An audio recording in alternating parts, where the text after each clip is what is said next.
You all, we are not licensed professionals. You know, we are just here on this roller coaster called life, trying to be better friends to one another, trying to be better human beings on this planet.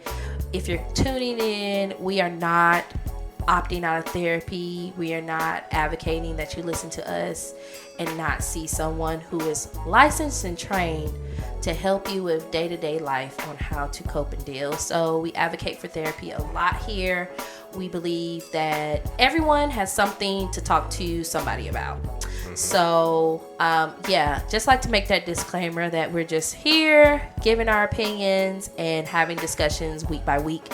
And we're hoping that, you know, maybe you can find something useful, or if at least find a little humor in this terrible, terrible rock we call the world. In other words, if you listen to our advice and you get popped in the mouth, don't at us. Yeah, don't at me because you may get popped in the mouth again.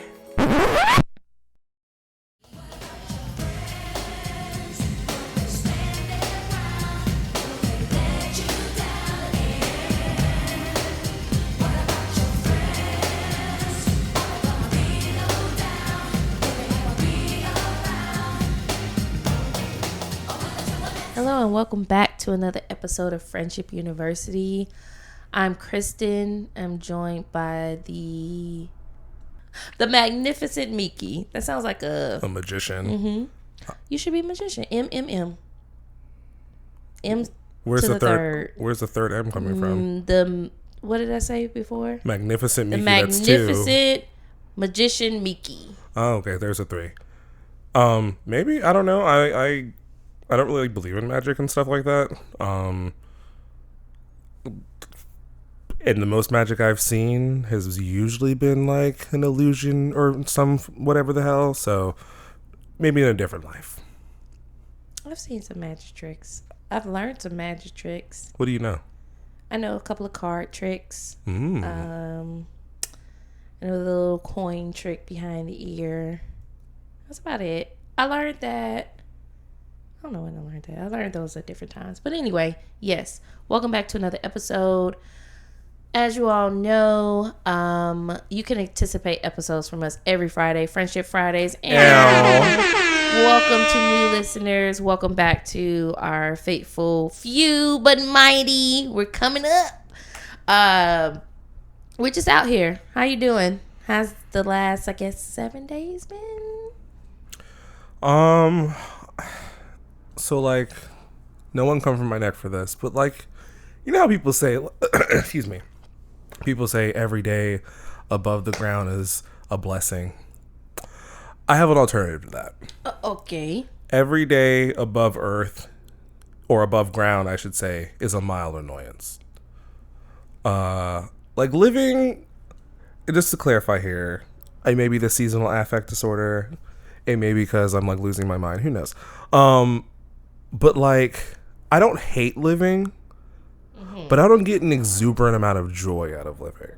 Like, I have joyful moments, like hanging out with you or going to, like, a music festival or, you know, DJing and stuff. But, like, 80% of my life is very bleh. 80%? That's pretty. If you really can, if you were to time up the amount of time I hang with friends and do, like, festival stuff or whatever and all that other stuff. The time with your cat. That's the time fair. You DJ. I do enjoy your my sleep, cat. Good food. Sleep doesn't count, though, because I'm unconscious. But you consciously go to sleep sometimes because you enjoy it. I go to sleep because I'm avoiding my problems. Usually. Or I'm tired because I have so many problems.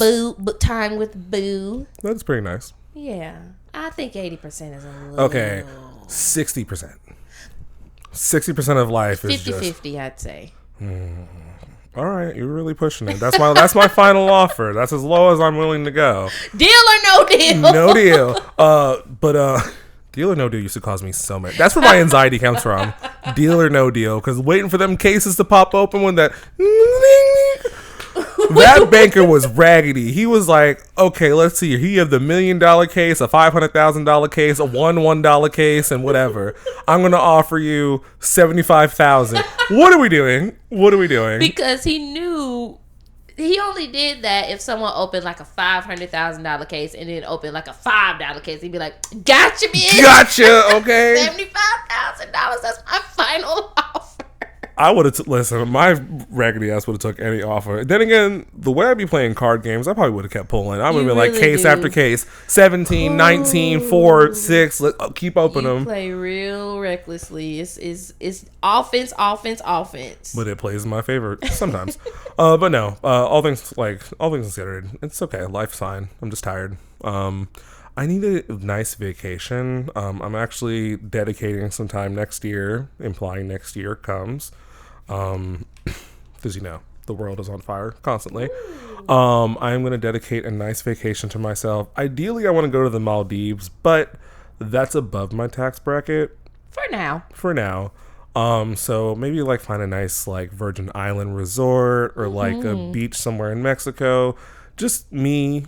Maybe I'll invite some close friends like you and our mutual friend, but I just need to sit on the beach. All my vacations I've been on, or trips I should say, they've typically been festivals or work related, or if I do go somewhere on vacation, we're doing a bunch of seeing attractions and sightseeing and all this other stuff. So I need a nice relax vacation where I don't do anything. I have my food on my wristband so I can get myself some jerk chicken or whatever and just sit on the beach.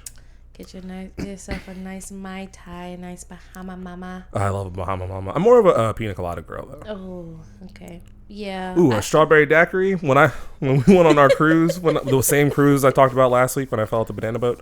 Oh, my God. Or was that the week before? But anyway, I was too young to drink, so I had the virgin drink wristband. I was drinking those strawberry daiquiris it was... in my doing shots. I was like, I need 2 more of those. That sugar probably had you high. You probably was drunk off sugar. That shit was so chocolate wasted. Good. Ooh, that reminds me of a chocolate cake I had also on that vacation because we had room service that I kept ordering. I ordered that chocolate cake every single night. It was so good. Hindsight, my parents probably should have took a better care of taking sure I wasn't becoming diabetic. But I mean, look at you now. You're not diabetic. You're good. I think they felt like he's going to be tall. He's fine. He's athletic. Whatever. Yeah. He'll be fine. Athletic-ish. I think you should take a vacation. Like I told you, I don't know, whatever week that was. Mexico was amazing. So, pretty doable on the beach. That was my first time, too, since the pandemic, taking an actual vacation where I got to relax on the beach. Not going to a festival or shows or doing a whole lot of moving around the city, a whole lot of activities and different things like that. That was the first time I got to do that since the pandemic, so I'm very grateful. So I'm down for it. Whenever you want to do it, friend, let me know. And I'll irk your nerves to the last minute since Because you're not going to... It's okay. Because I really want to go, I'm just going to make sure I do what your friend did and just send you the itinerary. Here's what you owe by this date. That actually does work for me. And I'm like I said, I'm going to try it out. But how are you? How's life? Life be lifing. So I'm good, actually. My car trying to... Nina, girl... You trying to sing the blues right now, and I don't appreciate it. I'm sorry. You said Nina, it reminded me of Nina Waif. Lena Waif. It's an inside joke. Don't worry about it. Yeah, okay. Hey, Allie Wong,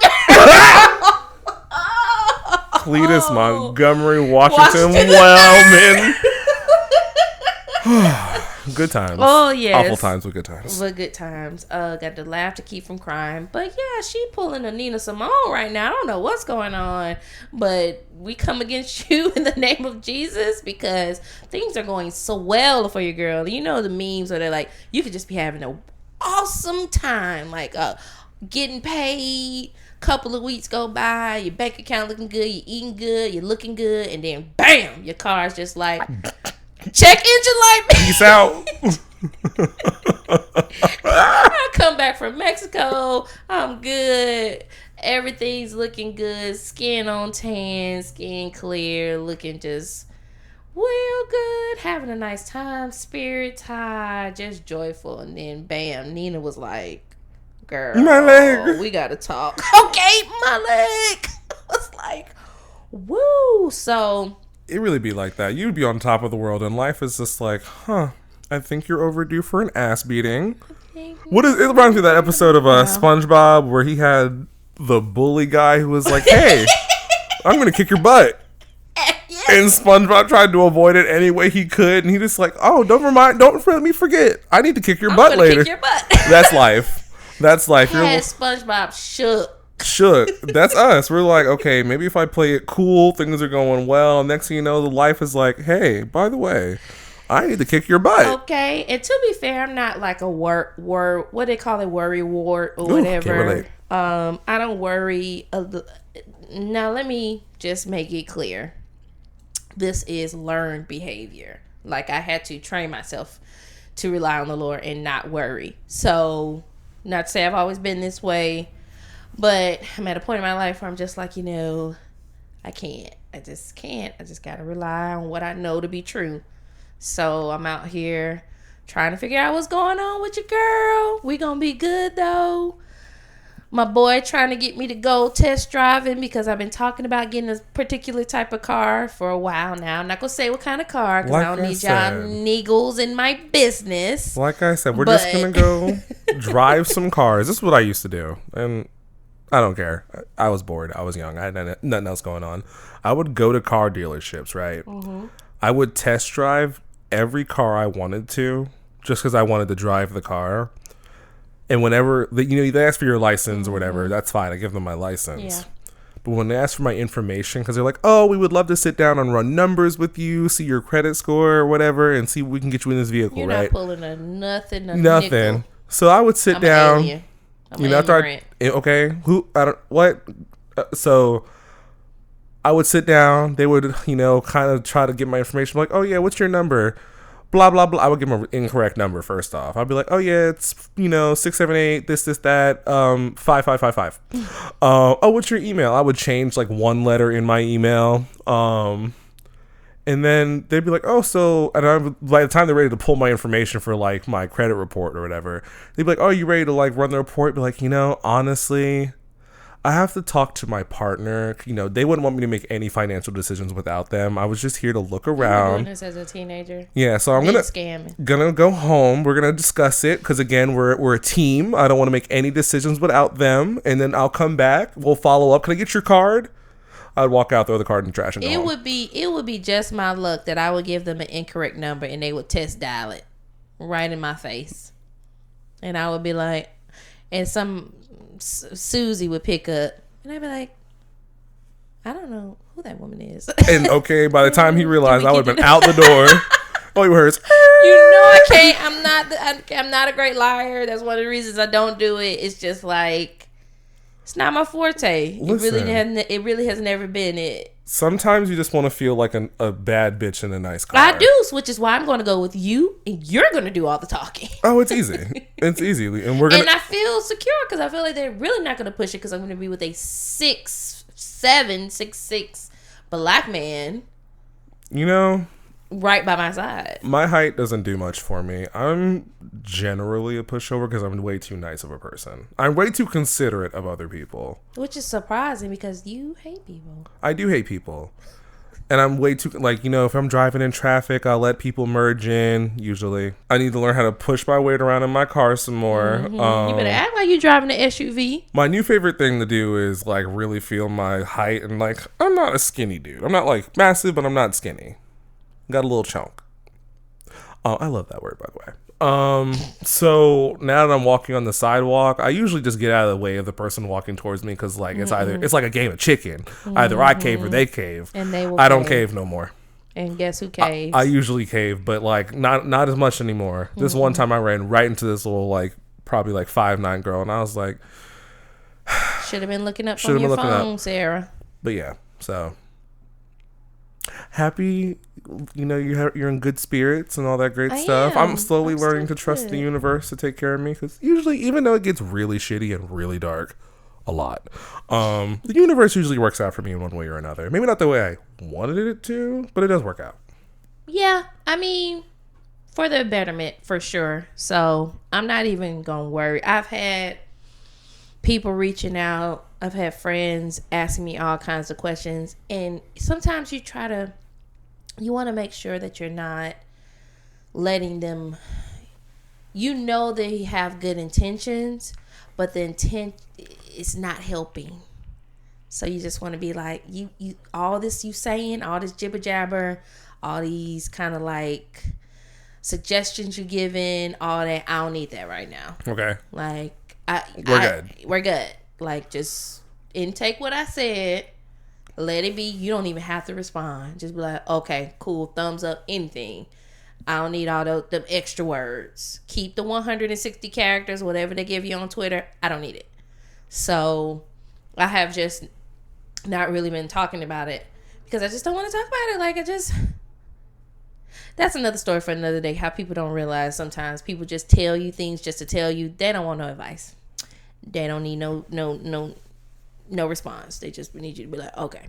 But anyway, so, well, that's interesting because I'm talking about more high spirits, and today's topic is not the brightest, but I mean, I feel like it can have a silver lining. I'm one of those people, everything has a silver lining. So we're going to talk about a subject this week.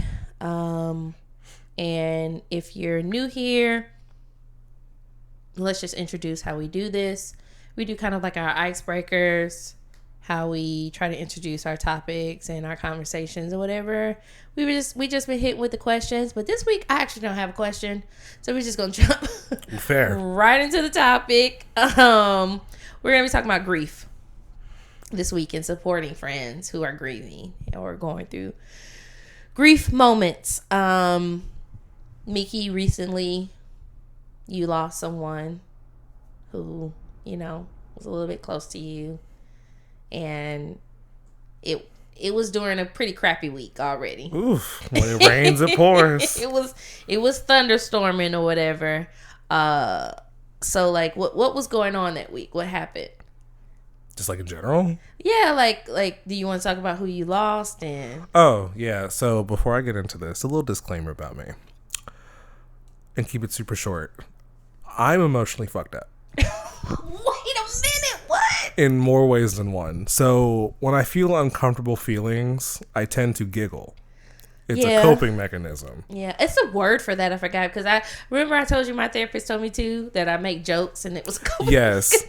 I make jokes. I giggle a lot. Like I was in therapy. What's yesterday? It was yesterday. Yeah, I was in therapy yesterday, and like the consensus was that like I have bottle capped my emotions and like put like a little corkscrew on top of it, right? And that's why I struggle to feel feelings like crying and stuff. Is because it's like nice, it's just locked on there.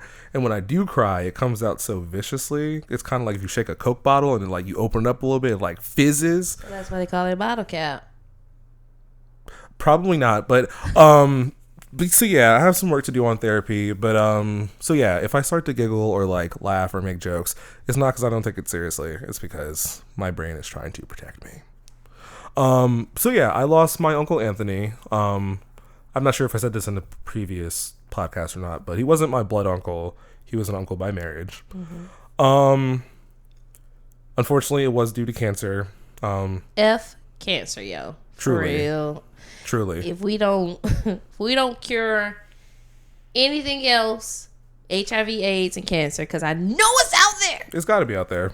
So yeah, we just give a little story. My mom called me whatever day it was and was like, hey, just letting you know, like Uncle Anthony. Actually, let me pull the story back a little bit, like a lot more back. So Uncle Anthony was diagnosed with pancreatic cancer, I believe, a few years ago. He was in and out of like treatment where like he would do really well and then would go back down, and then would do really well and go back down. This most recent time he went like, took a worse turn.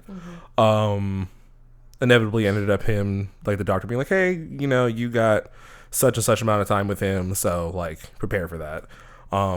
That time was a fraction of the amount he told us. Because my mom called me, I think on like Wednesday, about like this is how much time we suspect to have, and then by Thursday, he was gone.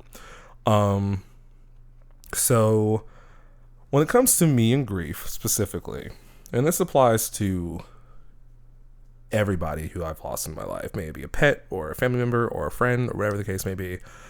My grief is very delayed.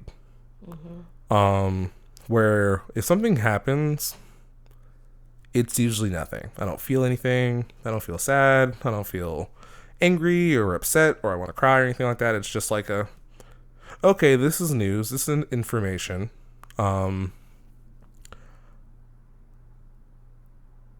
Also, I apologize if I pause a little bit. My brain is also like trying to protect me because it's like, don't talk about these heavy things. Make a joke. Talk about FNF. Oh, no, not right now. I know, I'm trying. This is what Michael has to deal with. You, girl. Glorilla. Yeah, no, this is what Michael deals with. So you guys get you get to experience what it's like to have me as a patient. So like it's super delayed. You know, I'll go to the funeral. Like even before the funeral, I would say like I have occasional bouts of like I'll think about them a good bit, but like no emotions really come up. You know, this happened to my Uncle Anthony. It happened with my grandmother, who I was really close with. I've had a friend who passed away. It happened with them. That's not like a 100% gold standard though. There have been occasional ones where it's really hit me, like immediately.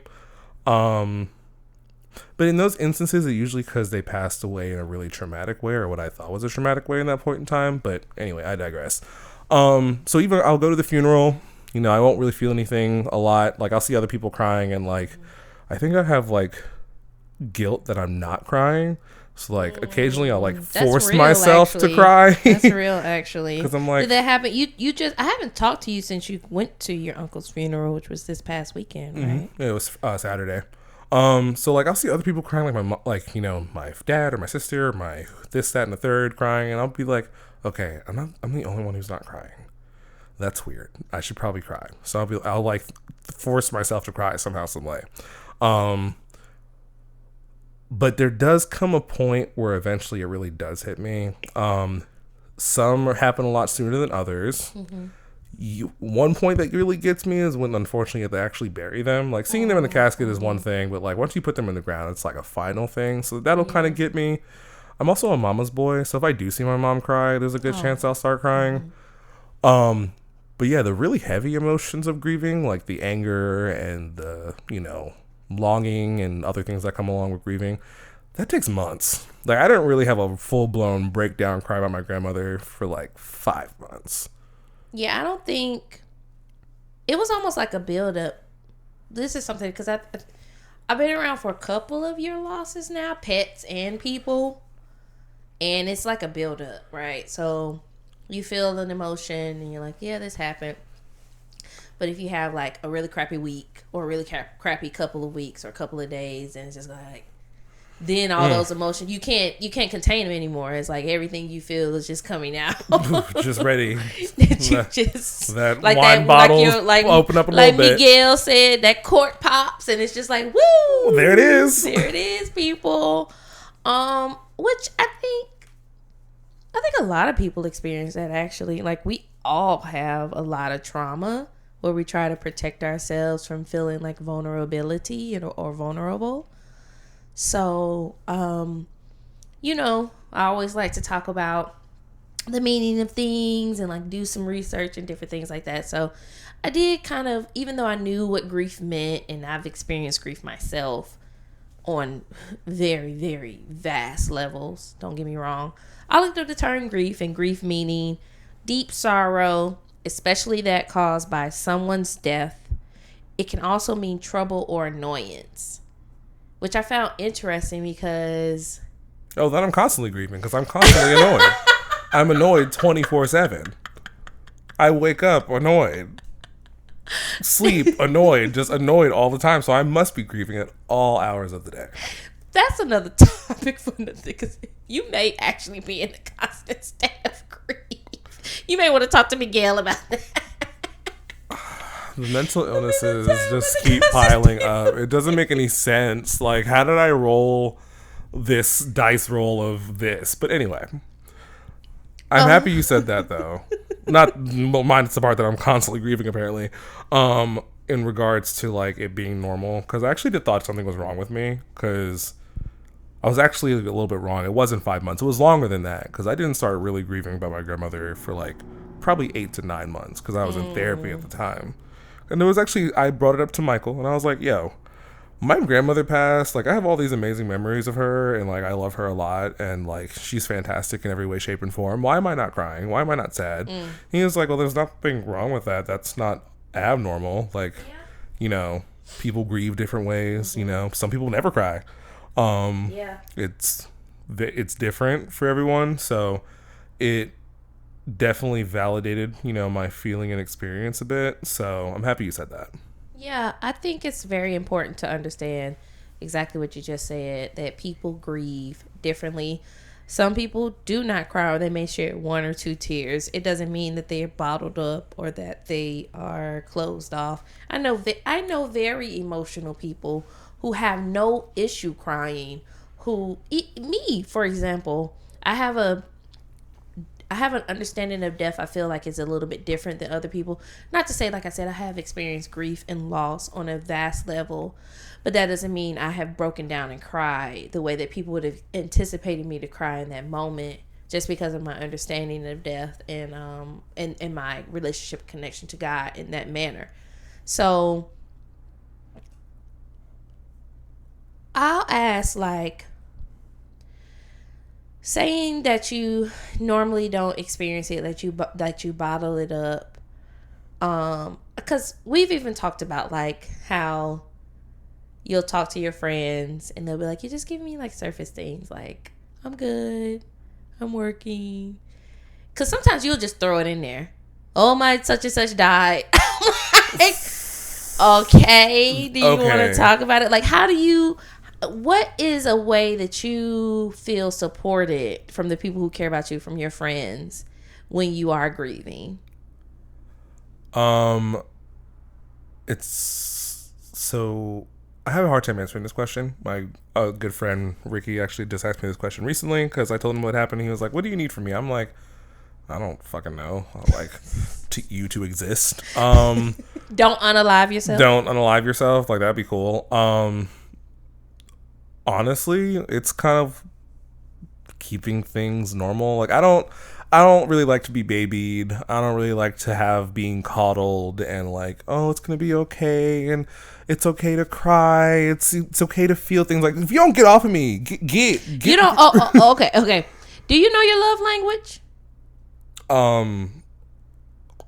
It changed recently. I went from physical. I pivot between these three different ones: active service, quality time, and words of affirmation. Okay, I was asking because maybe you just don't like words of affirmation. Maybe that's just not your jish. Most times. I love words of affirmation, but it's like, damn, that ass is thick, or like, ooh, like, you're so handsome. Like, I like that kind of stuff. Not you FRE. Okay. Ooh, you're the tallest giraffe in the safari. Oh. Like, that's the stuff I want to hear. But anyway, so it's just one of those things where like it overwhelms me to have people treat me that way because I don't know what to do with it. I'm just like, okay, thank you, I really appreciate it. All right, thanks, cool. Can we stop talking about it? So what helps me is keeping things just normal, like hanging out like normal. If I want to talk about it, feeling free to talk about it. But if I don't talk about it, we don't need to make it a thing. We need to make it like a, hey, Malik, you haven't talked about it. Like, what's going on? Like, I don't need that. Yeah. I have developed my communication skills enough where, like, if I ever feel like I really need to talk about it, I'll talk about it. Yeah. But more often than not, I just don't need to talk about it. You just want to you want people to treat you normal, like they always treat like you. They always treat me. Makes sense. I also have a unique acceptance or relationship with death. I don't necessarily believe in an afterlife, so like in my brain, people just become plant food, and there's something oddly relaxing about that for me anyway. As someone who constantly is thinking all the time, the idea of being a plant food sounds quite exciting. What if you had a brain as soil? I feel like plants are having more fun. No, then again, maybe not nowadays. That would be awful. Fertilizer. What if you had a brain as fertilizer? I wonder what fertilizer thinks about. Now I'm going to think about that. So thanks for that. Now that's going to be my obsession for the next couple of days.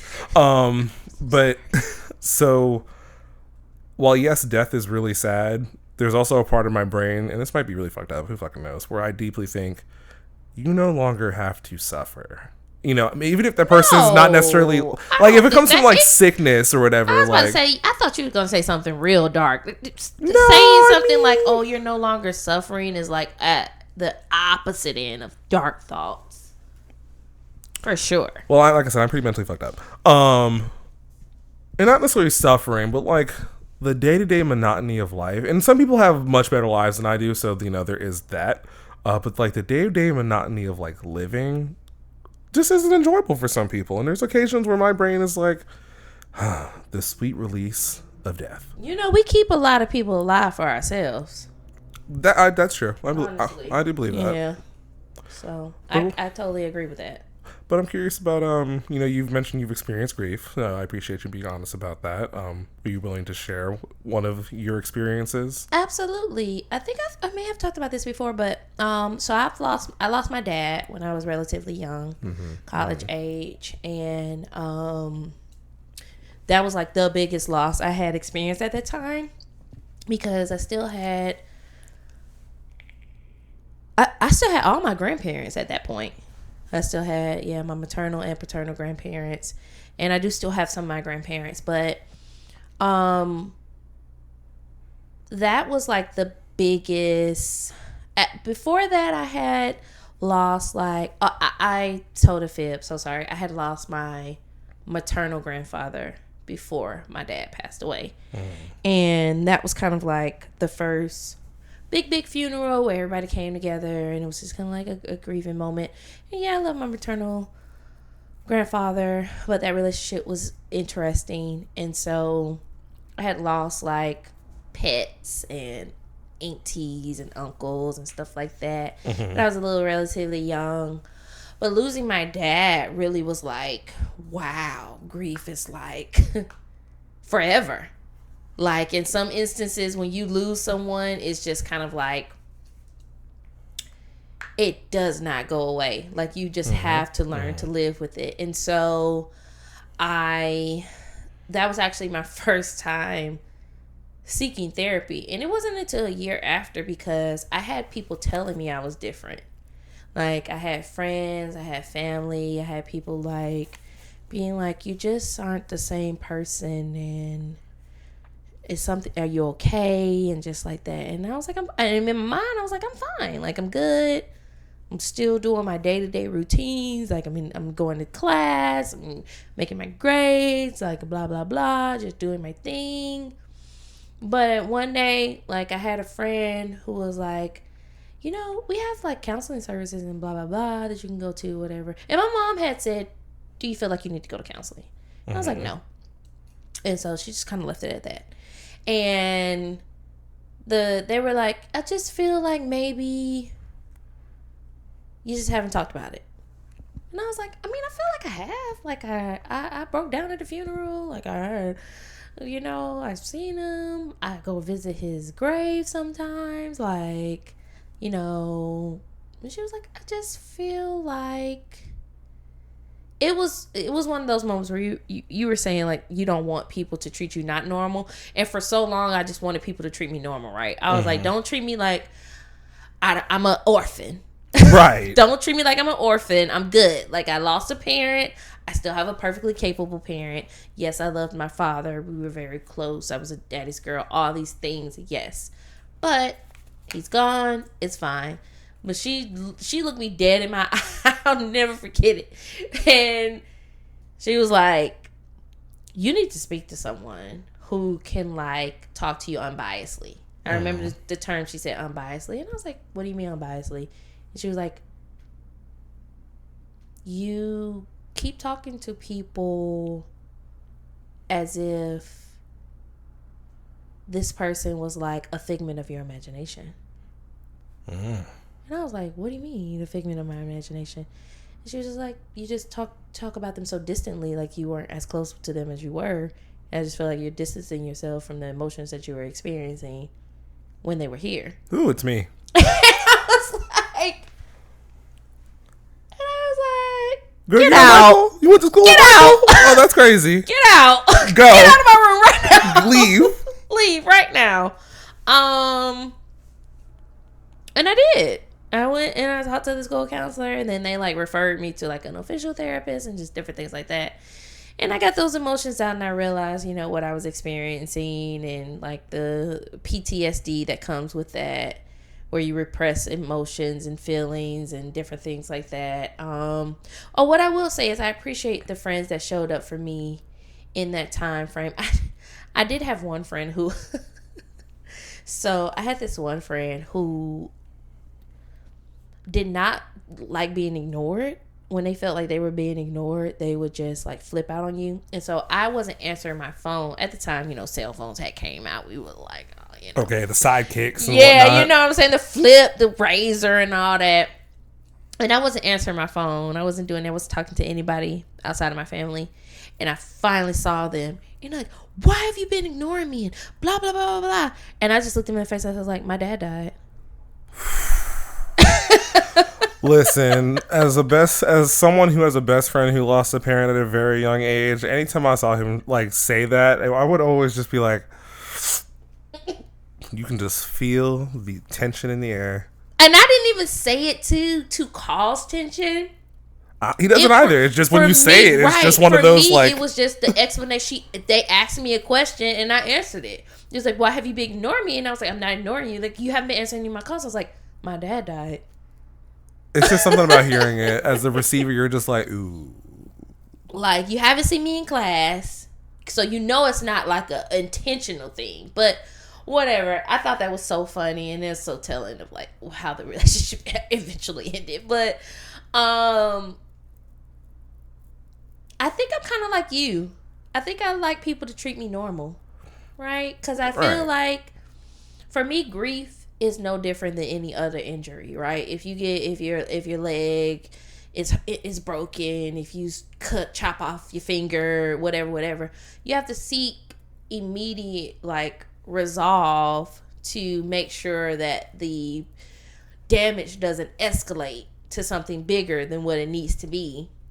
And grief is a wound of the heart, of the soul, of the mind, of the spirit, of all that. So you have to make sure that you're like seeking resolve and seeking like healing and attention to make sure it doesn't go to where it goes.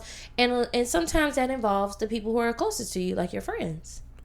That's true. Unfortunately, that's really bad news for me because like I get wounded and I'm like, okay, I'm gonna take a nap. And you wake up and it's purple. Bleeding out, leg needs to be amputated. Honestly, whenever this corkscrew in my emotions officially comes out, I'm going to flood the eastern United States. And I'll be in a helicopter. I'm going to be dehydrated. I'm going to flood half of the country with the amount of tears that come out of my body. I'm very nervous. Maybe that's why I haven't done it, because I know if I do, it's going to destroy the planet. Just cry, though. I cry. Just cry, though. Girl, it's not that easy. When I want to cry, I start laughing. And when I start laughing, then I'll start laugh crying. And then I look like the Joker. But who's around to see it? I be Joker crying in my room. Oh, I know God be like, this girl is crazy. But I be crying, laughing, snot, crying, laughing, more snot falling down. I'm about to throw up. It's just awful. But you know, I'm really happy to hear that you had friends that were able to be real with you about what they were seeing and support you through that. Also very thankful for my friends who are, you know, available to me when I go through, you know, shitty things such as losing somebody. And this is not to say that nobody else was there for me. I only called out that particular story because I vividly remember that was one of the reasons that I went to therapy. But there were I had a ton of support in that realm when that happened. So, like, don't feel like that went unnoticed, for sure. Like, yeah, I appreciate everyone who was there for me. It was a long time coming. I feel like I'm not even gonna say, like I said, you never get over death, because death ends a life, but it doesn't end a relationship, right? So, like, I still talk to my dad, and I still, like, you know, feel like he talks to me in certain ways. I think I wrote it down because there is a quote from this phenomenal woman who is just Beyonce? so smart and kind and patient and doesn't try to break things up into 3 acts and doesn't charge us our college fund for our firstborn to see her live. This is another black woman who's phenomenal in her own right, but does not do any of those things Viola I just Davis? listed. And she said, grief is a badge that represents how well you loved. You wear it every day for the rest of your life. Dr. Takia Nicole. And I carry that with me because in moments where I used to feel ashamed, to still feel sad, to still be grieving my dad, I was like, this is a testament to how well I loved him, how well he loved me, and I'm gonna wear it every day. Every day, I'm gonna talk about my daddy like he did. You ain't never did enough for daddy. I'm gonna talk about my daddy to the day I die because I loved him and he loved me. That's like keep memory alive. Yep. I will say 2 things to your most recent statement. The first thing is, when it comes to talking to that person and stuff like that, I don't necessarily have that same experience. Again, after life, I think we just go into the ground. But I digress. But there are moments where the Christian upbringing in me, because, like, I don't know, I waver. Sometimes I think that. Sometimes I do think there's an afterlife. Sometimes I think there's a God. Sometimes I think there isn't one. I don't really know what's from, like, left, right, up, or down at this point. Yeah. I'm just trying to survive the day. Fair. I try to be a good person. I try to treat people with respect. Good times. Good time. Okay. Nothing but good times. Actually, nothing but bad times for that whole family, unfortunately. But so one day we go talk about that. Nothing but bad times that entire show. But anyway, so like I go back and forth a lot on what it really is happening. But whenever I'm like sinning or like busting it down for a real one, I be thinking, is my grandmother watching me right now? Would my grandmother be proud of me right now? Like, is my ancestors looking at me like, what the actual fuck is going on right now? Harriet Tubman did not slap babies for you to be doing what you're doing. Harriet Tubman is sick, okay? Disgusted. Just disgusted. Slap babies to sleep so they wouldn't cry. Oh my on God. The railroad. So, and then the second thing, and see, my brain has lost the second thing, so we can go past it. It's okay. I was talking about how you keep the memory alive. And, yes. So, my version of keeping the memory alive to some extent, aside from talking about them here and there, even I don't do a really good job about that. Like, I do reminisce if I ever talk to that person, like, oh, you remember when grandma used to do this, or whatever the case may be. But what I usually do is, while yes, occasionally I do be sinning, I do also use that as another motivator of just like, okay, this person wouldn't want me to sit up in the house sad. They wouldn't want me to, go off the rocker and take up drinking or, take some other substance or whatever. They wouldn't want me to become like a shitty person or quit my job or whatever the case may be. Or they want me to quit my job, who knows? And move on to better. So I usually use that as like it's sad they're gone and I'm going to miss them tremendously, but like I'm going to live right by them. Mm-hmm. Where it's like, okay, my grandmother raised me to be a good guy, like, a pretty stand-up individual, so I'm going to keep doing that because that's what she would want for me. And she also wouldn't want me to be boo-hoo crying because she's gone for like 10 months or whatever, which there's nothing wrong with that. Right. There's absolutely nothing wrong with that. It's just me personally speaking how I kind of operate and move for those situations. Yeah. Which is personally helpful for me. There are some times where it can go a little dark where I'm like, I'm nothing but a disappointment and I've wasted my family's legacy or whatever. My family doesn't have a legacy at all.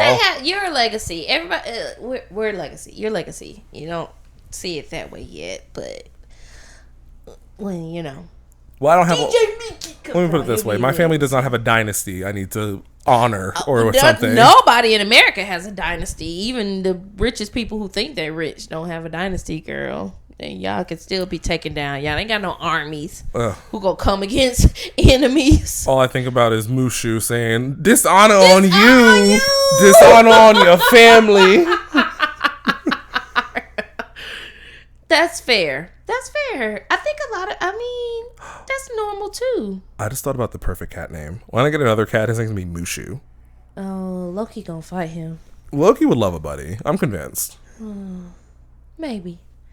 I think too that's also normal. People think about like, this person wouldn't want me. When you revere someone and you think about their reverence and their memory, you're like, I don't think that person would want me to do this. And it kind of causes like an ambition in you. It's almost like an epiphany. Everybody has epiphanies when people die, right? It's just like, I need to leave my life better. I need to change. I need to do different things. It's just what you do with those epiphanies that is what counts. Right. I will say, and I mean this, and future husband, whoever you are, I want you to know that if I pass before you, I would want you to die alone. You can't date after rude. Me. That is so Don't lay up with rude. nobody. I don't want you with anybody. It's till death, no do us part. That's not the vow, though. We're changing it up. Because if I'm in heaven or hell, whatever one I'm in, and I see you laying up with somebody else, I'm coming back. So you want this person to just die alone? They don't have to die alone. They can get a dog. They can Die get a cat. alone with no romance. Like, that's so rude. Now, flip it. See, if my partner dies, I'm dying. If we're married and I love them so much, I'm the kind of person who probably would actually die of heartbreak. What if you were too young to die of heartbreak? You know, you hear of old people dying of heartbreak. What if you were too young to die of heartbreak? Anything's possible. Okay, so what if you didn't die? Then you just gonna live alone? What if 5 years have now passed since your significant other has just gone on to whatever life you see? And he is just here. And you're like, well, I'm still living. And I expect my urn to be on the bedside table. But you're still alive. Oh, I'm the one alive or he's the one alive? You're alive. Oh, well, his urn will be on the bedside table. 5 years and later. we'll have movie nights. I don't know. And you're never going to move on. I don't think I'd be able to. Like, okay, that's my dumb romantic brain is just like, if I've committed myself, if I've loved someone so much and they're gone, I'm probably going to lose my will to live. I can see that. I think it's one of those situations where you just really never know until you're in the situation. Because I can see how you were like, you find the person and you commit and you're like, there's no way that I could move on. I can totally see that. I never know. And also, I'm kidding. I would, of course, want my partner to be happy. But you better not lay up with someone within the first 5 years. Fuck, you gonna give him 5 years? Ain't the rule either 1 month for every year or 2/3 of the relationship with whichever one's longer? Whatever the rule is, if they lay up with someone after if they go to my funeral and they Blake's the same night, we fighting. Okay, that's rude. I'm coming back. They can't go to Blake's the same night you die. I would be at Blake's waiting for them if they did that. The same night of the funeral. Okay, I would fight. It would be a wrap. It would be a whole fight. I'd be fighting everybody in the crew. But so I think it's important to kind of what your friends did and some of my friends as well, just kind of like asking how you can be there. And sometimes people will say things that you don't feel fit the line of grief. How we are saying like, treat us as normal, and people are like, nah man, I cry on my shoulder. Don't perpetuate your thoughts onto someone. If they tell you this is what they need, trust it. Okay. That's all you really can do, because even if it's not, and you go against their wishes, what do you think is going to happen? They're going to start resenting you or get annoyed or get overwhelmed. It really just kind of depends on what side you're on. It's just kind of like, unless you got a word from the Lord that was like, hey, yeah. But if they're telling you like, this is what I need, just give people what they need. Like, listen. That's my main thing that I have learned, especially getting older. Listen to what people are saying, because we will make assumptions and we will make these theories in our head based off what we think, and it will be nothing close to what the person actually said. Ooh, it's me in real life. Me thinking that everyone absolutely hates me and doesn't want me around. You have to listen to what the things that people say. Now, if someone's actions are going totally against what they're saying, then that's a different story. But if they are saying this and everything just seems fine and normal, like, listen to them, be there. Just be that. My main thing is that my people were just there. I talk a lot, and in that moment of grief, I did not do a lot of talking. And so people were just kind of like, I could tell people trying to figure out how to do it, but they found ways to be around. And sometimes we would just sit in silence. We would just watch movies. We would do puzzles. We would color. We would watch movies. We would just sit there, not say anything. And they were just there. And then those moments, I think about those moments now. And those are moments that got me through that, because it was just the presence that helped me, for them to just be there. Sometimes it's just that simple. Yeah, sometimes it really is more simple than we think. So what would be your final note of advice for someone who is supporting a grieving friend? I'm gonna say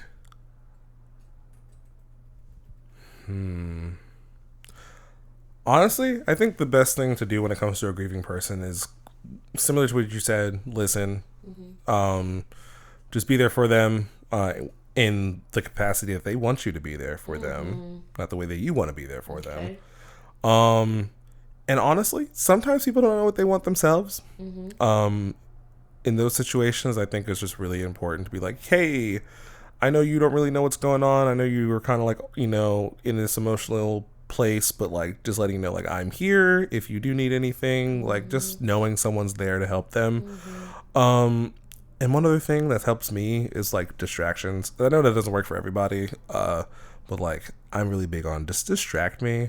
I'm pretty good about like, let's play some video games, let's go for a hike or something like that, where it's like, get my mind off of it. But grief is weird. It's odd. For different people will react to it differently. Some people get angry, some people get really sad, some people don't have a reaction to it. So like, there's no really like one size fits all situation here. I don't think so at all. It's just about you knowing the person you're dealing with, knowing your friend, listening to them, watching their mannerisms. I think it is important. Like, what I will say, I found very helpful is not having to think about anything. So like how you said, being distracted, that helped too, but not having to think about the distraction. So people coming to me with ideas. Do you want to go here? Let's do this. Let's go here. Let's see this. Like, I think maybe thinking about grief, you want to think about like someone, a balloon filled to capacity, and it wants to like potentially, I guess, float into the atmosphere, but you don't want to ask it where it wants to float, right? It just wants to float wherever it's going to go. So like, choose where it can float. So if you know your friends, if you know what they like, if you know that they are movie buffs or they're music buffs, or they like to do things like hiking, like maybe setting up those kind of activities for them, for you all to have quality time, for their mind to get off of it. Because at the end of the day, like I said, I believe grief is a lifelong thing in a lot of situations. Sometimes it's not. Sometimes you can grieve and move on, but people who held big stakes in your life and held like heavy weight in your life, it's a lifelong thing for sure. And so in the moments where they are getting back to the new normal, because it's not the old normal, you learn to live with that grief, and you learn the new person you're going to be without that person. Those moments of not having to think about how they're going to get there are really important. So if you can cultivate activities, if you can designate time for them and do what you know that they'd like to do, I think that would really matter, and that would really help them a lot for sure. Absolutely. Yeah. So if you have any stories about you being there for a friend who was grieving that you found really helpful, someone who was there for you when you went through a grieving moment, feel free to reach out to us. You can reach out to us. Our email is friendshipuniversitypodcast@gmail.com. You can also reach out to us on Twitter. We are at Funny Podcast, FUNI Podcast. And we're on Instagram, The Friendship University. You can find us on all of those platforms. It'll be listed below in the description box. Please reach out with any comments that you have about the topic we discussed this week. We'd love to hear from you. And for those of you who are new or continuing to listen, we love that you're here. We love that you're loving what we're doing. We want to continue to be able to do this for you. Something really simple and easy that you can do to make sure that this podcast is successful and that we can keep maintaining and recording week by week for you all. It's just give us a rating. We're on Apple Podcasts. We're on Stitcher. We're on Spotify. We're everywhere where you can listen to your podcast. Give us a rating. Let us know how you're feeling. Even feel free to email us topics that you'd like us to listen to or discuss week over week. And we appreciate you all. I'm signing out because I ain't got nothing else left. Mickey? We have another episode to record, so let's go ahead and sign out. All right, so Xing that out. We're signing off. Y'all are so Thank boring. you and your mama. Good night. Night.